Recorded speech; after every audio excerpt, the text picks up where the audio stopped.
আসসালামু আলাইকুম। রাজনীতিতে আগামীকাল সকালে কি হবে, অথবা এক মাস পর সকালে কি হবে, অথবা এক বছর পর কি হবে, এটা আপনাকে বুঝতে হবে। এটা যদি কেউ বুঝতে না পারে তার রাজনীতি করা উচিত না। সে ভালো রাজনীতিবিদ কোনোদিনই হতে পারবে না। দেখেন, এই যে আজকে যে হারে পাশ করতেছে, ডাকসুর নির্বাচনে আমরা দেখলাম, জাকসুর নির্বাচনে দেখলাম, এরপরে এই যে চট্টগ্রাম বিশ্ববিদ্যালয় থেকে যে নিউজটা পাইলাম, এটা তো এখন সবাই সামনে। ২৬ জনের মধ্যে ২৪ জনই হচ্ছে ছাত্র শিবির। ভাবা যায়? আপনারা খুব অবাক হয়েছেন? আমি কিন্তু খুব একটা অবাক হই নাই। এরকম ফলাফল হবে এটা জানতাম। এই যে আবার নির্বাচনের ফলাফল পাবেন আগামীকাল সকালে রাজশাহী বিশ্ববিদ্যালয়ের, ওইখানেও একই ফলাফল পাবেন। যেখানেই নির্বাচন হোক না কেন, এখন ওই শিবিরেরই জয় হবে, বারবার জয় হবে। আর এই জয়টা তারা কি হঠাৎ করে পাইছে? এটা কি কোনো দুর্ঘটনা? না না না, এটা কোনো দুর্ঘটনা না। রাজনীতিতে দুর্ঘটনা বইলা কোনো কথাই নাই ভাই। রাজনীতিতে যদি কোনো ঘটনা ঘটে, এটা বুঝা নিবেন এটা পরিকল্পিত। হ্যাঁ, আগে থেকেই পরিকল্পনা করা হয়েছে, যার জন্য এই ঘটনাটা ঘটছে। আজকে যেভাবে পাশ করতেছে, ভূমিধস বিজয় যাকে বলে, এই বিজয় যে আসতেছে, এটা কিন্তু এক বছর আগে বা আজ থেকে 15 মাস আগেই উনারা বুঝতে পারছিল। আমরা হয়তো বুঝি নাই, আমাদের বুঝতে সময় লাগছে। আর উনারা এত অ্যাডভান্স বুঝতে পারছে বলেই আজকে রাজনীতিতে ওনারা অনেক দূর আগায় আছে, অন্যরা অনেক পিছায় আছে। আর যারা এই অ্যাডভান্স বুঝতে পারে যে এক বছর পর কি হবে অথবা 5 বছর পর কি হবে, তারাই হচ্ছে খতরনাক খেলাড়ি ভাই। হ্যাঁ, খতরনাক খেলাড়ি এই রাজনীতির মাঠের। এদেরকে হারানো খুব কঠিন। দেখেন, মধ্যপন্থী রাজনীতি বলতে রাজনীতিতে কোনো কিছুই নাই। ওই যে অনেকে বলে না আমরা মধ্যপন্থী। ভাই, কিসের মধ্যপন্থী? আপনি রাস্তা দিয়ে যখন চলবেন, রাস্তার বামে যাবেন অথবা ডানে যাবেন, মাঝখান দিয়ে হাঁটতে পারবেন না। মাঝখান দিয়ে হাঁটতে গেলে অ্যাক্সিডেন্ট হবে। আর মাঝখানে তো থাকে ডিভাইডার, ডিভাইডারের উপর দিয়া হাঁটা নিষেধ, হাঁটা যায় না। আপনাকে যে কোনো একটা সাইড নিতে হবে। এই যে বলে না রাজনীতিতে ওরা বাম দল, ওরা ডান দল। ভাই, বাম আর ডান ঠিক আছে, কিন্তু মধ্যপন্থী ঠিক নাই। আপনি বামের জন যদি ডাইনে যাইতে চান, ফুট ওভার ব্রিজ কইরা ডাইনে চলে যেতে পারবেন ওই রাস্তাতে, ওই ফুটপাতে। আবার যদি আসতে চান, ওই ফুট ওভার ব্রিজ করে আসতে পারবেন, কিন্তু মাঝখান দিয়ে হাঁটতে পারবেন না। মধ্যপন্থী বলতে কোনো দল নাই। মধ্যপন্থী দলের একটা বিরাট প্রবলেম আছে। তাদের বিরাট প্রবলেমটা কি? ওরা না বলতে পারে ইসলামের কথা মন খুইলা, হ্যাঁ, যে আমরা ইসলাম পক্ষের দল, এরকম বলতে পারে না। আবার এইটাও বলতে পারে না যে আমরা ওয়েস্টার্ন কালচারে বিশ্বাস করি, এইটাও বলতে পারে না। দুইটা ব্যালেন্স কইরা চলতে চায়। যেমন এই যে নির্বাচন আসলে আমি মাথায় টুপি দুমু, আল্লাহ খোদার কথা কমু, আবার নির্বাচন চইলা গেলে অন্য কথা কমু। মানে আমি তো মধ্যপন্থী। আমি সারাক্ষণ তো ওই ধর্মের কথা বললে আমাকে আবার ট্যাগ দিয়ে দিবে যে এরা হইলো বামপন্থী। আবার আমি ডান দিকে গেলে বলবে এরা ডানপন্থী। হ্যাঁ ভাই, আপনাকে বাইচা নিতে হবে যে কোনো একটা কিনার। ভাই ব্রাদার, বর্তমানের যুগে, এই যুগে মানুষ বুঝছেন আদর্শটাকেই খুঁজে বেড়ায়। কার আদর্শ কেমন সেটাই দেখতে চায়। ওই যে ব্যক্তি বিশেষ, অমুক নেতা বা অমুকের ছেলে, অমুকের সন্তান হয়েছে বলেই উনি খুব ভালো মানুষ হবে, এইটা দেখতে চায় না। দেখতে চায় উনাদের আদর্শটা কি। এই আদর্শটাকে যারা সামনে তুলে ধরতে পারবে, এই আদর্শটা যারা সামনে তুলে ধরতে পারছে যে ওনাদের আদর্শ কি, ওনারা ভবিষ্যতে কি চায়, ওনারা ক্লিয়ার করতে পারছে। কিন্তু আর এই ক্লিয়ার করতে পারছে বলেই চট্টগ্রাম বিশ্ববিদ্যালয় থেকে এই সুখবরটা পাইছেন আপনারা। প্রত্যেকটা বিশ্ববিদ্যালয় থেকে এই সুখবরটা আসবে। এখন কথা হইলো, বারবার কিভাবে ওরা জিতা যাইতাছে, কেন জিতা যাইতাছে, কারণ কি? শুধু ভালো কাজ করছে, ভালো ব্যবহার করছে এই জন্য? সব বিশ্ববিদ্যালয় সব ছাত্রই কি শিবির করে? নিশ্চয়ই না। এখানে ছাত্র দল আছে, ছাত্র লীগও তো আছে। ছাত্র লীগের তো সবাই ভাইগা যায় নাই ভাই। ছাত্ররা ক্লাস করতেছে, লেখাপড়া করতেছে, তাই না? হয়তো যারা অপরাধ করছে আর যারা পালায়া গেছে তারা হয়তো নাই, কিন্তু 90-95 ভাগই তো আছে। তাদের ভোটগুলা কোথায় গেল?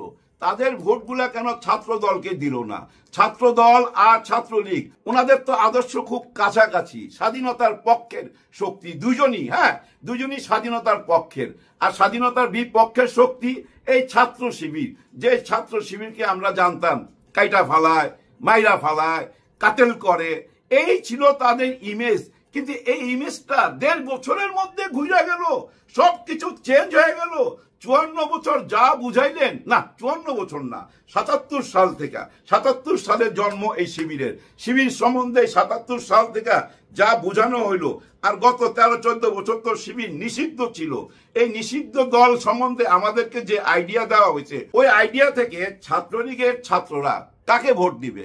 ভোট তো দেওয়া উচিত ছাত্র দলকে, তাই না? কিন্তু ওই ভোটগুলা কেন শিবিরে এসে পড়লো? শিবিরে যদি ওই ভোট না পাইতো, ভোটের তফাৎ এত কেন ভাই? শিবির যদি ছাত্রলীগের ভোট না পাইতো, এত ভোট পায় কিভাবে? ভোটের ব্যবধান দেখেন, রাত আর দিন। দেখেন ভোট গণনা যখন চলতেছিল তখনই তাদের মনের মধ্যে কামড় দিছে, হায় হায় ডাকসু আর জাকসুর অবস্থা তো আমাদের হইতে যাইতেছে। যার ফলে মিড নাইটে, রাতের 12টার পরে এই শাহবাগে মিড নাইটে মিছিল বাইর হয়েছে, এবং চট্টগ্রাম বিশ্ববিদ্যালয় তো মিছিল বাইর হয়েছে। সারা রাইতেই ভাই চিল্লাচিল্লি করছে, এবং শিক্ষককে 2 ঘন্টা আটকায়া রাখছিল। ওনারা কি জানি বলতে চায়, নির্বাচন সুষ্ঠু হচ্ছে না। এই যে একটা কথা, এই কথাটা কি এখন কেউ মেনে নেবে ভাই? মেনে নেবে না। বাংলাদেশের সমস্ত মিডিয়া তো এখানে, মিডিয়া কি বলতেছে? মিডিয়াতে দেখান তো এমন একজন বলছে যে নির্বাচন সুষ্ঠু হয় নাই, বা যারা পর্যবেক্ষক ছিল তারা বলছে নির্বাচন সুষ্ঠু হয় নাই। আসলে মাইনা নিতে কষ্ট হইতেছে, কারণ ওনারা কল্পনা করতে পারে নাই ছাত্র শিবিরের এমন জয় হবে, চারিদিকে জয় জয়কার। আর এই জয় জয়কারের পিছনে শুধু নিজস্ব ভোট না, কিন্তু ছাত্রলীগেরও ভোট পাইছে, ছাত্র দল পায় নাই ছাত্রলীগের ভোট। এটা আপনারা কনফার্ম থাকেন। কেন এতটা কনফার্ম করতেছি আমি? দেখেন ভাই ব্রাদার, সাধারণ জ্ঞানের কথা, গত 14-15 মাসে আমরা সারা দেশে যে অবস্থা দেখছি, এগুলার মুখে আনতে চাই না। যে অরাজকতাটা হয়েছে, এরকম অরাজকতা কি বিশ্ববিদ্যালয়ের ভিতরে হয় নাই? ছাত্রলীগের কর্মীর উপরে কি কোনো জুলুম হয় নাই? যারা ছাত্রলীগ করতো তাদেরকে কি ধরা হয় নাই? তাদেরকে ধইরা মামলাতে দেওয়া হয় নাই? সারা দেশে কি মামলা বাণিজ্য হয় নাই? এই যে সারা দেশে যা কিছু ঘটতেছিল, এগুলো আমরাও দেখতেছিলাম, ছাত্র সমাজও দেখতেছিল। আর ভিতরে ভিতরে ছাত্র শিবির কি করছিল? ওনারা কিন্তু যে কোনো উপায় হোক ওই ছাত্রলীগের কর্মীটাকে সেভ করার চেষ্টা করছে, এবং মারামারি গন্ডগোলের মাঝখানে দাঁড়াইছে, দেওয়াল হয়ে দাঁড়াইবার চেষ্টা করছে, 2 দলকে বুঝাইবার চেষ্টা করছে। এতে ছাত্রলীগ বুঝা ফেলাইছে যে আমরা সবচেয়ে বেশি নিরাপদ থাকবো যদি ছাত্র শিবির ক্ষমতায় আসে, তাইলে আমরা নিরাপদ, এটা বুঝা নিছে। কিন্তু এবং ওরা এইটাও বুঝছে, ওরা তো ভাই সাধারণ কেউ না, বিশ্ববিদ্যালয়ের ছাত্র।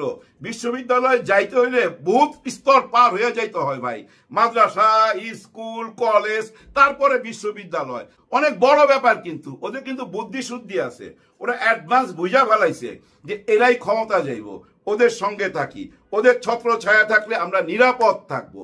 এখন প্রশ্ন হচ্ছে, এই ছাত্ররা যারা শিক্ষিত তারাই শুধু বুঝতেছে, দেশের মানুষ কি বুঝতেছে না? হ্যাঁ ভাই, সারা দেশের মানুষ ওই একই জিনিস বুঝতেছে, না বুঝার কিছু নাই। এটা বুঝার জন্য রকেট সায়েন্স জানার দরকার নাই। তো সাধারণ জ্ঞানের কথা, আমি কি দেখতে পাচ্ছি? আমার ভাই ব্রাদারের উপরে জুলুম হচ্ছে। আচ্ছা, এই জুলুম তো আগামীতে আরো বেশি হবে যদি তারা ক্ষমতায় আসে। এখনই এরকম জুলুম করে, ক্ষমতায় এসে যদি আরো জুলুম চালায় দেয়, আরো জুলুম বাড়ায় দেয়, ভয়ের ব্যাপার না ভাই? তার মানে কি ক্ষমতায় যারা যাবে তাদের সঙ্গেই থাকি, তারা আমাদেরকে শেল্টার দিবে, তারাই আমাদেরকে সেভ করবে। এটা ভাই সাধারণ কনসেপ্ট মাথার মধ্যে চলে আসে মানুষের, আর আসে বইলেই কিন্তু এই বিশ্ববিদ্যালয়গুলোতে এরকম জয় জয়কার। এখন অনেকেই বলার চেষ্টা করবে, আরে রাখেন, বিশ্ববিদ্যালয় এরকম হয়েছে তো কি হয়েছে? দেশের নির্বাচন, জাতীয় নির্বাচন এত সাধারণ ব্যাপার না, ওইখানে গেলে দেখবেন খেলা দেখায় দুমু। আরে ভাই কি খেলা দেখাবেন? আপনারা তো পয়রা গেছেন খতরনাক খেলাড়িদের হাতে। হ্যাঁ, খতরনাক খেলাড়ি। এই যে একটু আগে বললাম, রাজনীতিতে অঘটন বলতে কিছু নাই। যদি অঘটন ঘটাই যায় তাহলে আপনি বাজি লেগে, একদম বাজি লেগে বইলা দিতে পারেন যে ভাই এটার পিছনে বড় কোনো পরিকল্পনা ছিল। এই যে শেখ হাসিনা যেমন চইলা গেল, হঠাৎ কইরা কি চইলা গেল? না না, এর পিছনে ম্যাটিকুলাস ডিজাইনের একটা প্ল্যান ছিল। এটা তো বারবার আমরা শুনছি, এটা ফেলে দিবেন না ভাই। ওই প্ল্যানের মধ্যেই দেশ চলতেছে, ওই ডিজাইনের মধ্যে দিয়ে এই দেশ চলতেছে। দেশের কর্তা, বর্তমান কর্তা আমাদের কথা দিছে না যে বিচার হবে, সংস্কার হবে, তারপরে নির্বাচন হবে এবং তার আগে জুলাই সনদপত্রের ঘোষণা হবে। এই তিনটা কথা তো দিছে আমাদেরকে, এই তিনটা কথাই তো পালন করতে হবে। একটা কথা বাদ যাবে এই তিনটা থেকে, কোনো কাজ হবে না, কেউ কিচ্ছু করতে পারবেন না। এই আগামীকালই আপনারা বুঝতে পারবেন, আগামীকাল যে জুলাই সনদপত্র ঘোষণা দিতে যাচ্ছে এর মধ্যে আপনারা সবকিছু ক্লিয়ার হয়ে যাবেন। কিন্তু এই ক্লিয়ার হওয়ার পরে দেখবেন দেশে একটা বড় ঢেউ আসবে, সুনামি আসবে, ঝড় আসবে। ওই ঝড়টাকেও সামাল দিতে হবে। ওই ঝড়টা কি জানেন? ওই ঝড়টা হলো কিছু দল, হ্যাঁ কিছু দল মেনে নিবে না, এই জুলাই সনদপত্র মেনে নিবে না। তখন ওরা কি বলবে জানেন? আমরা একমত হয়েছিলাম কিন্তু আমরা তো নোট অফ ডিসেন্ট দিছিলাম, তারপরেও কেন এটা এখন সামনে আনা হইলো? আমরা তো এগুলো সবকিছুই করবো সংসদে যায়া, এখন কেন? আমরা তো এই ব্যাপারে নোট অফ ডিসেন্ট দিয়ে রাখছি। নোট অফ ডিসেন্টটা কি জানেন? এটা হলো যে আপনি একটা প্রস্তাব দিলেন, আমি একটা প্রস্তাব দিলাম, উনি একটা প্রস্তাব দিল। এই তিনটা প্রস্তাবের মধ্যে আমি বললাম ঠিক আছে আমি একমত, কিন্তু এই ব্যাপারে আমার কিছু লিখিত বক্তব্য আছে যা আমি পরে পেশ করব। এই মুহূর্তে আমি একমত কিন্তু পুরোপুরি একমত না। আমার নোট অফ ডিসেন্ট দেওয়ার পর আমরা এটা বিবেচনায় আনবো সবাই বৈশা ভবিষ্যতে, মানে মাইনা নিছি কিন্তু এটা পালন করা হবে, বাস্তবায়ন করা হবে ভবিষ্যতে। ওই ভবিষ্যতের কথা কেউ মানবে না তো ভাই, মানতে পারে না। আর মাইনা না নিলে তারা কি করবে? আন্দোলন করবে, রাস্তায় নামবে। রাস্তায় নামার পর দেশের জনগণ যদি তাদেরকে সাপোর্ট দেয় কোনো অসুবিধা নাই, আর দেশের জনগণ যদি সাপোর্ট না দেয় তখন কি হবে? এই আন্দোলনে নামার পর যদি আন্দোলনটা কোনো কারণে সফল না হয় তাহলে ভাই আরো বড় বিপদ সামনে, এটা বুঝা নিয়েন। আপনাদের সবাই বুঝতে হবে খতরনাক খেলাড়িদের হাতে দেশ চলে গেছে। হ্যাঁ ভাই, এই খতরনাক শব্দটা নেগেটিভ অর্থে না, যারা আসলে পাক্কা খেলোয়াড়, এই খতরনাক শব্দটা আবার নেগেটিভ অর্থে নিয়েন না, এটা খুব পজিটিভ অর্থে, খুব ভালো খেলোয়াড় যারা আসলে খেলতে জানে।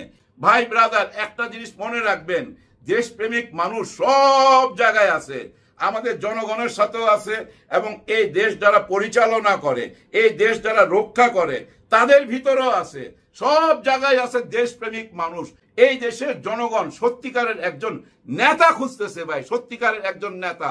আর সত্যিকারের নেতা কে জানেন? সে নেতা হইতে পারে না যে আদর্শ খুঁজা বেড়ায়, আর সত্যিকারের নেতা সে কোনোদিন হইতে পারে না যে আদর্শ খুঁজা বেড়ায়। সত্যিকারের নেতা হয় সেই যে আদর্শ জন্ম দিতে পারে, নিজে আদর্শ জন্ম দিতে পারে। ডাক্তার শফিকুর রহমান স্যারের কথা খুব মনোযোগ দিয়ে শুনবেন, উনি কিন্তু আদর্শ জন্ম দেয় ভাই। উনার যে একটা আদর্শ আছে, সে আদর্শ নিয়ে তো জামাতে ইসলাম, ছাত্র শিবির উনারা চলতেছে, কিন্তু উনার কথার মধ্যে আদর্শ জন্ম দেয়। উনি বলছে না এই দেশে দুর্নীতি মুক্ত করতে হবে, এইটাই ছিল উনার বড় চাওয়া। একটি দেশ যখন দুর্নীতি মুক্ত হয়ে যায় না, সেই দেশই ভাই উন্নতি করতে পারে। দুর্নীতি মুক্ত না হলে কোন দেশ কোনোদিন কোনো কিচ্ছু তো উন্নতি করতে পারবে না। দুর্নীতি মুক্ত একটা বাংলাদেশ চাই, আর কিচ্ছু চাওয়ার নাই। ডাক্তার শফিকুর রহমান স্যার আমাদেরকে কথা দিছে দুর্নীতি মুক্ত একটা বাংলাদেশ দিবে। সেই দুর্নীতি মুক্ত একটা বাংলাদেশের অপেক্ষায় রইলাম, আর অপেক্ষায় রইলাম আগামীকাল শুক্রবার জুলাই সনদপত্রের ঘোষণা। এই ঘোষণা আসার পরে আবার ঝড় আসবে, কিন্তু মনে রাখবেন ঝড়ের পরের নীল আকাশ দেখতে অনেক সুন্দর। খেয়াল করে দেখবেন যখন সাইক্লোন হয়ে যায়, ঝড় হয়ে যায়, বৃষ্টি হয়ে যায়, তারপরে রাস্তায় বাইরে দেখেন ডালপালা ভাঙা পড়ে রয়েছে, কিন্তু সমস্ত আকাশ পরিষ্কার, গাছপালাগুলো একদম সবুজ। ঝড়ের পরে নীল আকাশ দেখতে অনেক সুন্দর। ওই নীল আকাশের অপেক্ষায় রইলাম সবার জন্য।